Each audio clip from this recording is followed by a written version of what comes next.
Welcome to the CrispMetrics. We are going to start MySQL playlist.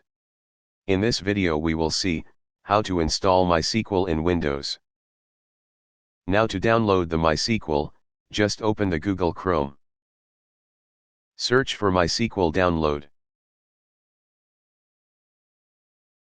Now remember one thing, you have to click on this second link. Now here, scroll down a little bit. Click on MySQL Community GPL Downloads. Now then, you have to click on MySQL Installer for Windows. You can see, there are two options. If you will download the first installer, you need internet while installation. If you will download the second installer, you do not need internet while installation. For now, I am selecting the second option. In this page, it will suggest you to log in here. But for now, I will direct click the below options. So it will try to download MySQL installer directly. Once it will be download, we will see how to install it. Okay, so download is complete, let's open it. It will take a little bit of time to open the installer. You can see installer is open. Here it will show you several options, but don't worry for that, just take your developer default and press next. Now it will tell you, it will install to product, workbench, and shell, and if you want to change directory and you can.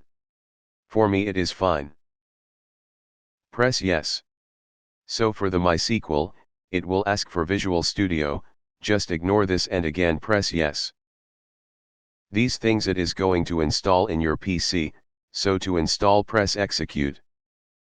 So, installation is started, it will take some time to install, so just skip this part. Here, you can see all things are installed. Again press next. Again press next. Press next 2 times more.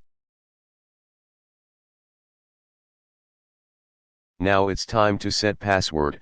For me I am giving 1234, and then repeat your password. Click on next. Again next and, then press execute. Then it will start your system setup with your password.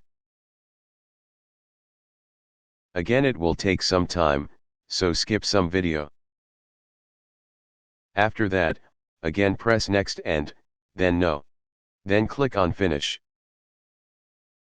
Now you can check, is your password and username is working or not. Let's enter our password. So now our server is working, and press on next. And then execute. It will take some time, and then press finish, then next, and then finish. Then automatically, it will open your MySQL workbench here, so installation is done here. Now just enter your password, and here you can execute your SQL codes. We will see more things in next video. Please subscribe to the channel.